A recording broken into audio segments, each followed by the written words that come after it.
продолжении будем слушать слово. Пожалуйста, брат Виктор Лещенко.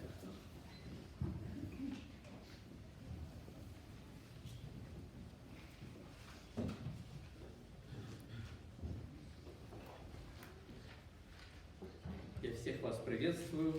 Мир вам. Это действительно день, который приближается. Мы его не случайно вспоминаем как День мира. Greetings to you, church. I'm so grateful that we're able to celebrate with you this upcoming day. И сегодня уже несколько читалось из этой главы, из которой я собирался прочитать. Я собирался прочитать из 2 Луки Евангелия, из 2 главы Евангелия от Луки. And we have already heard a few verses from this chapter, which I want to read from Luke chapter 2. И поделиться несколько словами из этой главы. And share a few words from this chapter. Интересно, что брат передо мной проповедовал, он много раз говорил о радости. И эта глава тоже говорит нам о радости. And the brother before us that shared his sermon was speaking a lot about joy. Интересно, что брат говорил о радости семьи, когда его сын защитил свой диплом. And it's interesting to see that he was talking about the joy that the family experienced after he has received his diploma. Но радость, которую возвестили ангелы пастухам, они сказали, что эта радость будет всем людям. But the joy that we're going to be reading about here is the joy that will be for all the people on this earth. Итак, я буду читать из Евангелия от Луки, 2 глава. Кто плохо понимает русский, следите за текстом на английском. С начала главы. Please follow along as we read. В те дни вышло от кесаря Августа повеление сделать перепись по всей земле. Эта перепись была первая в правлении Квириния Сирии, и пошли все записываться, каждый в свой город. Пошел также и Иосиф из Галилеи, из города Назарета, в Иудею, в город Давидов, называемый Вифлеем, потому что он был из дома и рода Давидова, записаться с Марией, обрученной ему женой, которая была беременна. Когда они были там, наступило время родить ей, и родила сына своего первенца, и спеленала его, и положила его в ясли, потому что не было им места в гостинице. В той стране были на поле пастухи, которые содержали ночную стражу у стада своего. Вдруг предстал им ангел Господень, и слава Господня осияла их, и убоялись страхом великим.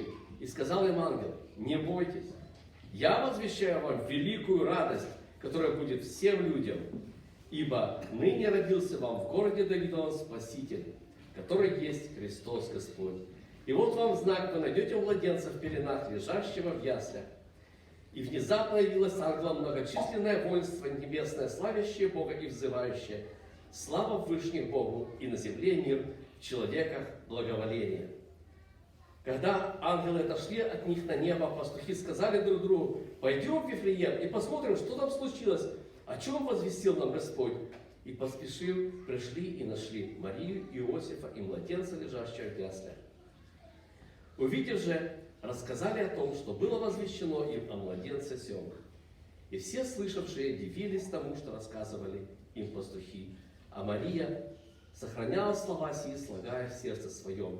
И возвратились пастухи, славя и хваля Бога за все то, что слышали и видели, как им сказано было. До этого места. To this point. И здесь мы видим целая история о том, как Иосиф с Марией пошли в Вифлеем, чтобы записаться, поскольку это был такой указ, и там родился Христос. And from what we have read, we see that Mary and Joseph have gone to Bethlehem because of this decree to sign for the census. И дальше мы читаем историю о том, как ангел явился сначала, и потом целое воинство небесное явилось перед глазами пастухов. And later we also see that there was an angel that appeared before the shepherds, and then later a whole multitude of angels. Интересно, что слова, которые говорит им ангел, он говорит, что, вернее, которые поют ангелы: слава Вышних Богу, и на земле мир, в человеках благоволение. And it's interesting the words that the angels are singing to the shepherds, and that is glory to all the highest and peace to all of the earth. Условия, в которых они жили, они были в это время находились под игом Рима. Они, хотя не были в плену, но они были как будто в плену. And at that time and place, the people that were living there, they were as of slaves in their midst.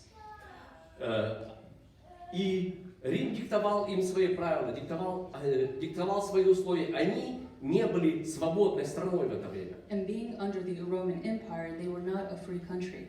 Естественно, какой мир мог быть в их сердцах, когда они видят над собой постоянно этих чужеземцев, которые ими командуют? So what kind of peace are we able to talk about whenever they have alien people from not their country ruling their country? Кроме того, они должны еще от всего, что они делают, отдавать им часть своих доходов. And from all of their profits, they have to give it to the Romans. Но ангелы возвещают и говорят, что на земле мир. But the angels are proclaiming that there is peace on earth.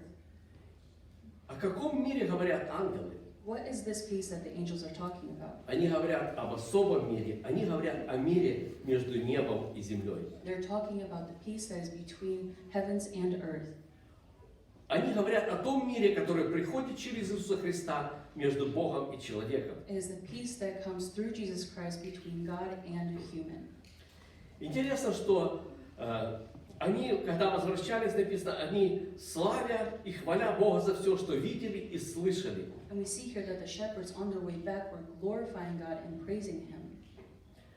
Изменились ли их условия, в которых они были? Have these circumstances changed? Конечно, нет, все осталось так же. Obviously not. Everything stayed the same. Они возвращались также к тем же садам, от которых они ушли, чтобы посетить Христа. They returned to the same situations that they came from just to see God. Но в сердцах их было другое состояние. But their hearts were in a different place. Сердца их были исполнены мира и благодарения, и славы Господней, и радости. Сердце их было другое.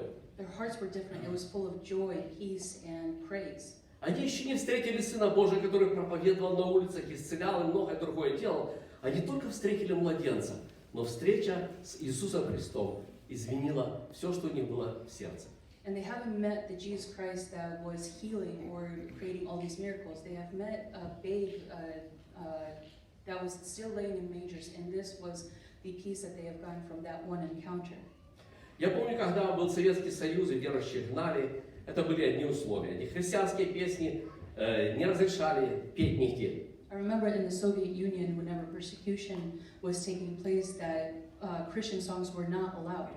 И вот уже началась перестройка, и я помню, еду я на собрание в пятницу, и в метро звучит мелодия, без слов, мелодия «Ныне ради стала» песня. And on my way to work on a Friday, I hear on my way to service on a Friday, I hear a Christian song being played in the bus that I was taking. И вы знаете, это как-то как струя, свежая струя вот этой свободы, которая начиналась вливаться сюда. И она такая сладостная, такая радостная была. And it was such a sweet encounter where it just basically like a shed of hope and a light that was shining through this darkness. Я приехал, рассказываю, делюсь со своими друзьями, они говорят, мы тоже слышали, и действительно, как чудесно, что в конце концов христианская музыка зазвучала. And as I got to church, I was sharing with my friends, sharing the experience that I just had, and they said that they've also have heard it, and they were just marveled by the situation. Потом скоро мы переехали в Америку, и мы приехали вот как раз в это время перед Рождеством, и везде было наряжено, везде было украшено, везде было написано Merry Christmas, было написано много где, в те времена много где были слова из Библии написаны, звучала христианская музыка, христианские песни, в том числе со словами. В любой магазин зайдешь, в любой молл, на улицах стояли статуи, которые говорили нам о Христе, об Иисусе Христе.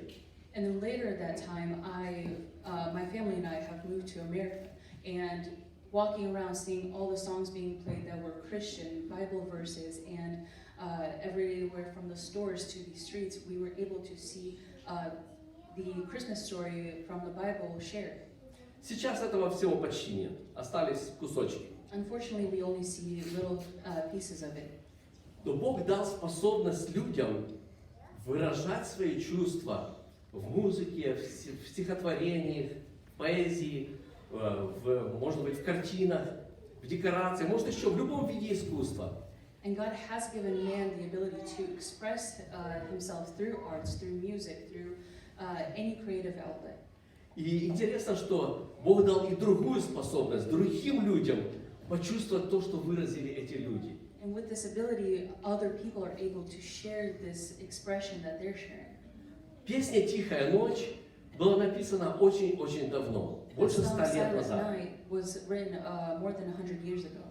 Но и сейчас люди, когда поют, они исполняются радостью Рождества. And even now, whenever it is sung, a lot of people sing it with joy. Особенную способность дал Бог человеку. It is quite a marvelous ability. Интересно, что здесь мы прочитали о словах мира. Мира между Богом и людьми. And here we read the words about peace between God and man. Интересно, что вот в израильском народе, который очень-очень много имел войн на протяжении всей своей истории. And as we can see through the Israelite nation, how many battles that they have gone through. И какое у них приветствие? У них приветствие «Мир тебе», «Шалом». And now we can see whenever they greet each other, which shalom means peace unto you. Их государственный гимн начинается с этих же самых слов «Шалом». And even their national hymn starts with this word shalom. Человек особенно радуется, когда заканчивается война. A person experiences a certain amount of joy whenever war or the battle has been won. Я помню, как люди, которые рассказывали об окончании Второй мировой войны, как они радовались, как они ликовали. I recall the people sharing their experiences whenever the Second World War has ended. А здесь речь идет о мире между Богом и человеком. But here we see the peace that is experienced between God and man. Насколько еще большая радость дается в сердца человека, когда он мыслит и находит этот мир с Богом. And how much more are we able to experience this joy whenever we find this peace between God? Брат передо мной сказал, что в возрасте 12 лет он испытал эту радость, когда он обратился ко Христу и очистился от своих грехов. And with the brother before is sharing his testimony of how he has found joy in Christ at 12 years old, getting rid of everything in his life. Я хочу, чтобы эта радость Рождества сегодня могла наполнить нас. And I wish that this joy that Christmas brings, it would fill our hearts.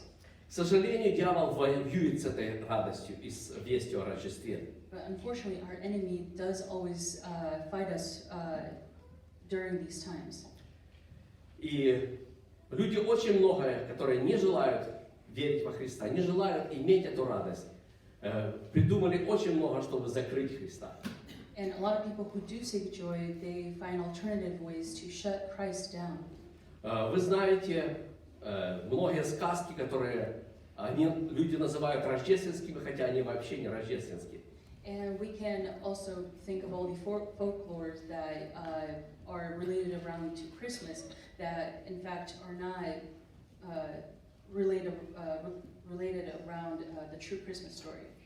Вы знаете о Деде Морозе или о Санта-Клаусе, это, наверное, одна из самых популярных сказок.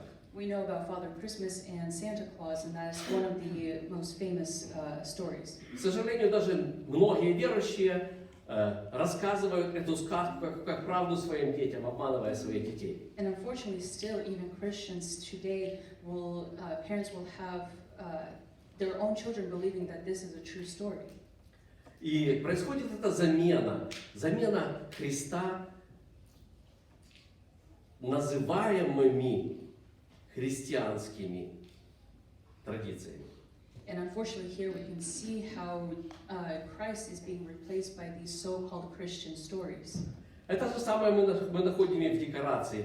Если раньше декорации выставляли Марию, Иосифа, волхвов, еще что-то, сейчас выставляют санки, оленей, Санта-Клаусов и очень много всего подобного. О Христе нет даже воспоминания. And even in the decorations, we can see that what was once decorated as with the nativity theme, we now see just reindeer, sleighs, and Santa Claus all over. Многие люди потрудились и в другом плане, чтобы убрать Христа из этого. Например, известная песня о Christmas Tree, вы ее знаете. Она была написана ортодоксальным евреем, который ни в коем случае не допускал мысли о христианстве. И он пустил эту песню в христианстве, чтобы христиане пели это, не вспоминая Христа. And the song that we all know also, "Oh Christmas Tree," has been also a replacement to those other songs that are sung in the Christian world to praise God. Но кое-что люди используют из того, что в христианстве есть для своих коммерческих целей.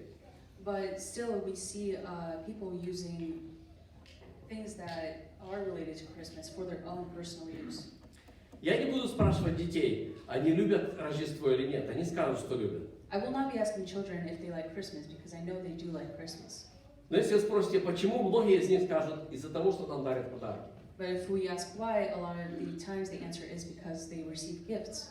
И люди взяли это от примера волхвов, что волхвы принесли подарки Иисусу Христу, поэтому нужно дарить подарки. And this practice was taken from the wise men that we see whenever they brought gifts to Jesus. И люди, и коммерсанты решили, почему бы нам не использовать это? And Давайте мы будем стараться больше получить денег, используя это. And so people decided to make more money, push this agenda, and to start selling more presents. Ведь это не секрет, что когда люди в хорошем радостном настроении, они способны отдать очень много. And it's not a hidden truth that whenever a person is very joyous and happy, they're more susceptible to spending more. И когда такая большая нация, как американцы, была в прошлом очень христианской, и все радовались в это время Рождества, почему бы не использовать это для того, чтобы получить вот этого больше денег, получить больше прибыли? And at that time, they didn't see anything wrong with it because why not spend all this money on gifts? Но дьявол старается похитить вот эту радость, похитить Христа из этой рождественской истории. And still, we can see the enemy slowly trying to steal and take away this joy and replace it with something that doesn't mean anything. Многое что пришло и вовнутрь церкви, каким образом? Через то, чтобы что-то посеять, то, что даст сомнение или лишит мира между людьми. And now we also see a lot of doubt that has been planted within the church to cause grumbling or just commotion. Вещи, которые совершенно не важны, но они порождают споры. Когда человек в спорах, он не может радоваться. Things that do not matter, yet there is value in that. Because there's value, people cannot get along. И одна из таких историй, например, Рождество Христа вы празднуете в неправильное время. Я слышал это от пресвитера, от одного из пресвитеров. And for one of the pastors before, I've heard that him saying that you are celebrating Christmas incorrectly. Он говорит, это не, я вам точно гарантирую, что это не было зимой. I guarantee you that it wasn't during Christmas. Потому что зимой в Израиле пастухи никуда не выходят, они загоняют свои стада. It wasn't during winter because during winter everyone brings in their flocks into the barn. Я вам скажу, это не столь важно. I wouldn't say that it's that important. Но, ссылаясь на климат, в наше время нельзя думать о том, какой климат был тогда. But basing off the climate that we are now experiencing, we cannot judge it. We cannot judge that by the climate that was happening at that time. Если вы посмотрите на район Мертвого моря в Израиле, это пустыня. If we look at the region of the Dead Sea, where the Dead Sea is located, it is a very dry and desert place. Это то место, куда посмотрел Лот, что эти земли орошались, как сад Господень, как земля египетская, так написано. It is the place where Lot has looked and didn't find it good to inhabit. Совершенно не такие климатические условия там. И интересно воспоминание о земле египетской. But we also are reminded of the lands of Egypt. То есть земля египетская орошается так же хорошо росой, как орошалась тогда. Где вы видели, чтобы земля египетская орошалась в наше время?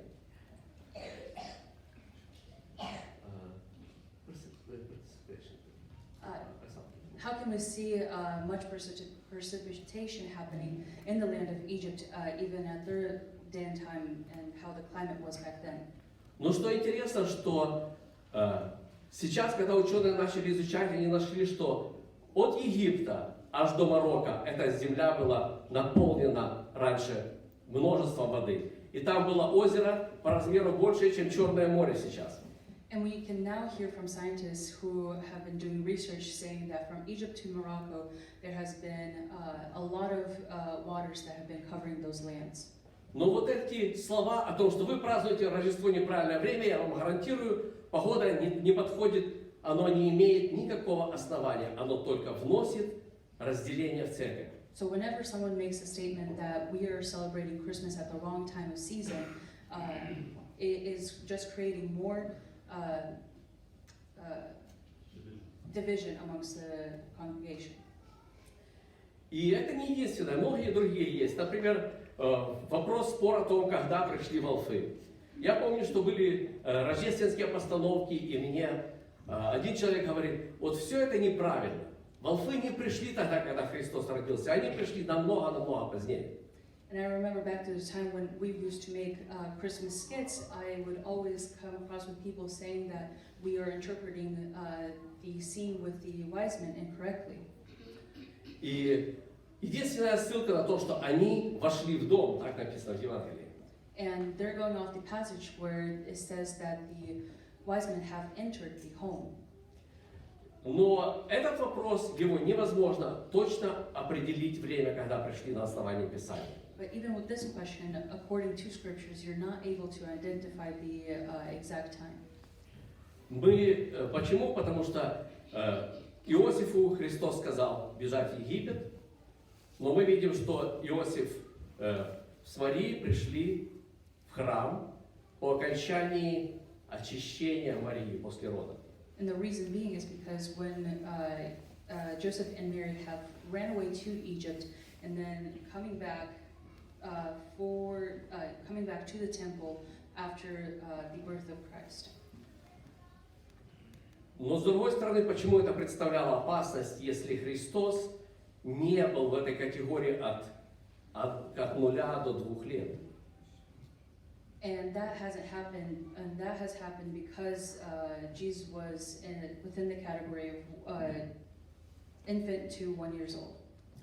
Но когда мы читаем, что волхвы пришли туда, о чем написано в Матфея, там не сказано маленький ребенок, там сказано младенец, то есть baby. And here we can also see with the time passing that it was said that it was a child, so it wasn't an infant at that time. И я считаю, что это не имеет большого значения, пришли они в момент Рождества или они не пришли чуть-чуть позднее. Хотя они могли прийти и в момент Рождества. И слово «дом» не означает, что это именно построенный дом, что это здание. А это может быть просто место, где находился, как временный дом. And I don't think it holds much meaning if we don't know the exact time when the wise men have come to Christ to visit him, if it were at the same day as the Christ's birth or if it were later in the time. Для меня намного больше в этой истории то, что люди пришли поклониться Христу. И эти люди были мудрыми, это были мудрецы. It is much important for me to note that people have come and wise men have come to bow down to worship him. Для меня намного больше значит, что люди, находящиеся где-то далеко в другой стране, не являясь из народа израильского, все-таки они узнали о том, что должно родиться Христу. And it means much more knowing that the people that came, not being from the Israelite nation, have come a long way just to bow down. Для меня намного больше значит, что когда они пришли в Иерусалим, не знаю, звезда их вела через Иерусалим или нет, или было пасмурное время, но для них было ясно, нужно идти во дворец. And it also means much more knowing that they had to be led by a star to get to the kingdom. И когда они пришли сюда, мы не видим, что звезда их привела в это место. And whenever they have come to this kingdom, we don't see that the star has led them to this kingdom. Но они были уверены, нужно идти сюда. But they were sure and confident that this is where they needed to go.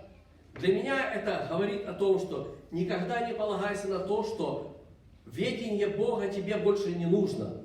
Я дальше все знаю сам. And here this is a testament of not relying on your own understanding.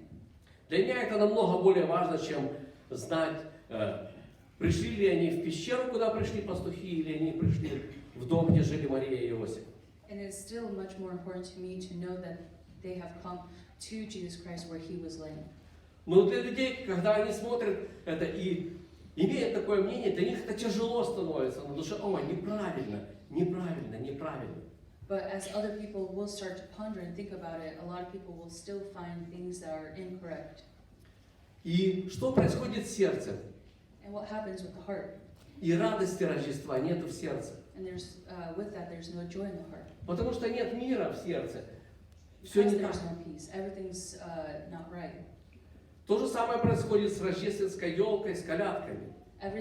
Same thing we can see with the Christmas trees and carolers. Некоторые говорят, оно пришло из язычества. A lot of people say it came from the Gentiles. И для нас, для любого из нас, значит ли елка на Рождество что-то языческое, какое языческое божество? And does it hold any meaning to us Christians if we have a Christmas tree standing in our homes? Конечно, нет. Of course not. И интересно, что эти традиции, они кое-где сохранялись, кое-где их уже не стало. And it's interesting that these traditions, some have fallen away and some have stayed. Например, в Киеве, где я жил, просто так люди не ходили из дома в дом, из квартиры в квартиру колядовать. For example, from the place where I'm from, which is Kyiv, it wasn't common to see carolers to walk around from door to door singing. У нас это было больше, мы могли пойти к кому-то, посетить какого-то старую семью, старичков каких-нибудь, чтобы им прийти, попеть им, что-то такое могло быть только. But what we have done oftentimes we would visit the elderly and just spend time with them. У нас был один муж с женой, они уже были старенькие, и вот один раз интересно очень, молодежь к ним пришла, они не знали, конечно, что молодежь придет. И жена услышала, они уже легли спать. And one time the youth has come over to this older couple, and they have already laid down as the carolers were coming up. И жена услышала пение. And the wife has heard the singing. И она говорит, Григорий, вставай, пришествие, ангелы поют. And she said, Gregory, get up, the angels have come. Конечно, это было их разочарование, что это не ангелы, а молодежь из их церкви. And unfortunately to them, it wasn't the angels that have come, but it was just the youth from the church. Но мы использовали это время для того, чтобы поехать в села, там, где эти традиции еще были живы. И мы ходили из дома в дом, и проповедовали слово, и пели песни. Начинали с песен. Нам открывают двери, мы им говорим о слове, мы им даем какие-то, может быть, приглашаем их в собрание. И таким образом мы благовествовали. And so during this time, we use this time to evangelize and to share the word and share the gospel, and starting all of this off with singing. И вот мне уже было, наверное, за 20, мне один раз друг говорит. And here, at one point, I was 20 years old, somewhere above 20, and my friend is saying, Ты знаешь, что, оказывается, слово «колядка» — это плохое слово. did you know that the word caroling is actually a bad word?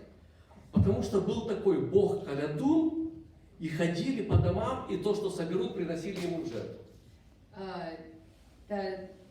He was saying that this word carol comes from a deity, a god, that would walk around homes collecting things, and that would be brought to him as sacrifice. Для меня это была полная новость. For me, this was complete news. И не имело абсолютно никакого значения. And it still didn't hold any meaning to me. Потому что для нас это не было. Мы делились радостью Рождества с людьми, окружающими нас, и проповедовали таким образом Слово Божие. Because here instead we were sharing with them the joy that Christ has given us and the Word. Интересно, что этот же друг мне когда-то, не очень давно, уже из Калифорнии, присылает такой текст. Ты знаешь, я купил софтвер, который называется Black Magic. And then recently, not too recently, this same exact friend from California is sending me a text message saying, do you know that I have downloaded the software that is called Black Magic?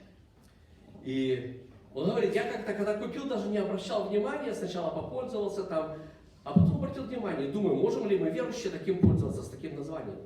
And he's sharing with me that while I was using it, it didn't hold much meaning to me. But then I started to question, is it okay for Christians to use something with such name? И мой ответ был тот, о чем мы читаем в первом послании к Коринфянам в 10 главе. And my answer to him was what we see in 1 Corinthians chapter 10. Интересно, что здесь апостол Павел говорит об идоложертвенном и о том, могут ли христиане есть идоложертвенное. And here we read about how we're able to bring sacrifices in the sacrifices that are brought to the idols if we are able to also partake and use them. И когда я только начал Библию действительно, покаялся и начал Библию действительно читать, я не мог понять, как апостол Павел разрешает это. And whenever I first came to Christ, trying to comprehend this passage, I wasn't able to. Начало этой части было для меня вполне понятно, как он говорит, посмотрите, те, кто едят жертвы, не участники или жертвенника. Это было для меня полностью понятно. The first part I completely understood. Но почему он дальше говорит, что все, что на торгу, ешьте без всякого исследования? Почему так? Если оно было в идольском храме, как же мы можем все-таки это есть? But why is he saying that the things that are brought to the idols, that we are allowed to eat them? И я как-то не мог это понять. Почему так? And for some odd reason, I wasn't able to understand this. Why was it like this? И дальше он говорит о том, что если кто-то из неверных, то есть из неверующих позовет вас, это в следующем стихе, кстати, написано, позовет вас, что можете есть все предлагаемое без всякого исследования. And later we are seeing that he's saying that anything that is offered to you, you can take with a clear conscience. Но если скажет вам, что это идоложертвенное, то не ешь ради того, кто объявил вам. Oh, but he's saying that if you do eat and your conscience is bothering you, then don't eat it. То же самое о торге он говорит. Oh, same thing with the things that are marked. То есть, о чем люди, когда продают, говорят? So what are usually the things that people say whenever they are selling? То, что принесет больше ценности их товару, не так ли? They always speak about the things that brings the most value to their product. И если тот, который продает вам, говорит, о, это было в храме вот этого Бога. And whenever the seller is telling you that this has been in the temple of this God. Если этот неверующий друг говорит, что, о, это было посвящено вот этому Богу. And this unchristian person is telling you that this was dedicated to this God. Они относятся к этому как с богопочитанием. And they then relate to it as with honor. То в таком случае он говорит, не ешьте. Почему? Потому что если вы будете есть, это расположит их еще больше в этом участвовать. So for conscience sake, do not eat it, so then it doesn't encourage them to continue buying such things.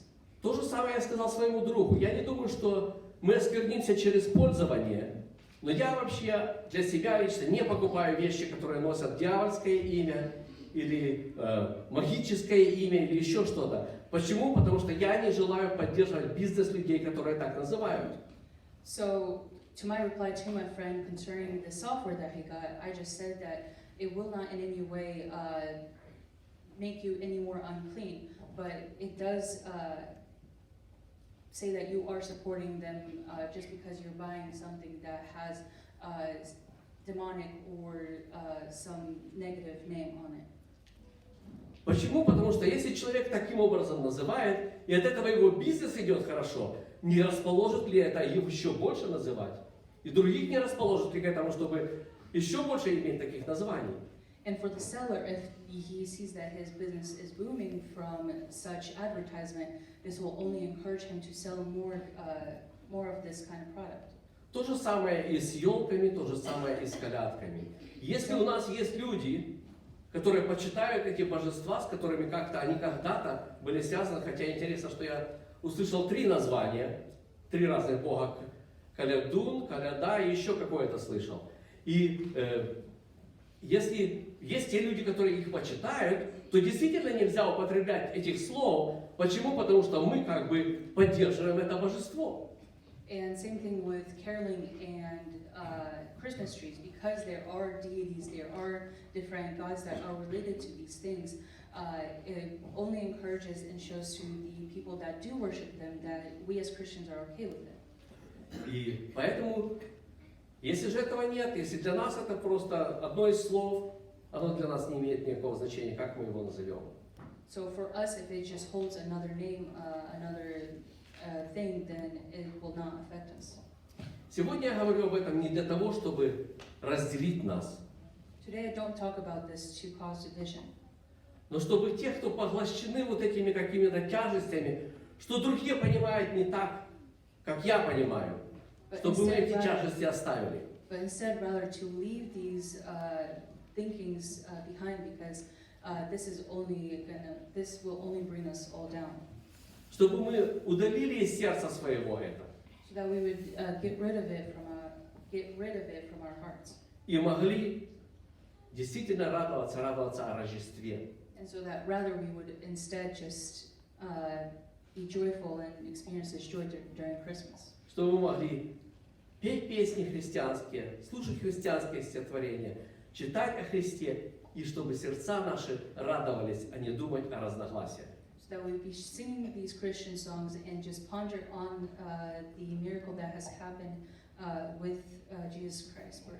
И не только о тех, которые уже мы слышали, которые попадали, а если еще кто-то начнет носить какие-то сомнения, лучше их вообще даже не принимать в свое сердце и не думать о них.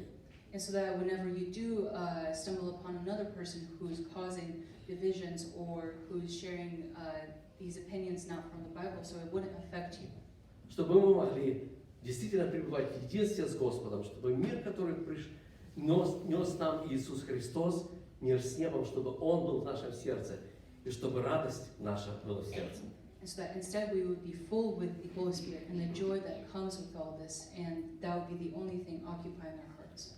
Когда волхвы пошли в царский дом и поговорили там с царем, потом написано, что они вышли, и вот увидели они звезду. И звезда шла перед ними, пока остановилась на месте, где был младенец. Но когда они увидели эту звезду, они возрадовались радостью весьма великой. And after the wise men have left the king, after speaking with him and started following the star yet again, they have been full, and after meeting Jesus Christ, they have been full with joy. На это время, когда они были у царя, они потеряли ту радость, потеряли то вдохновение, с которым они шли ко Христу. But Но during the теперь оно time that they вернулось. were with the king, they have lost this motivation, they have lost this joy. И я хочу, чтобы сердца наши действительно могли отбросить все, что нам не нужно, и сосредоточиться на мире с Богом, на Его любви, на том, что действительно пришел в мир Иисус Христос, что та тайна, которая не была возвещена прежним поколением, в конце концов явилась нам. And I truly want that all of our hearts would be filled with the joy that Christ brings us through this season, rather than the things that do distract us. Пусть Господь сам благословит всех нас. Аминь. And let the Father bless us. Amen.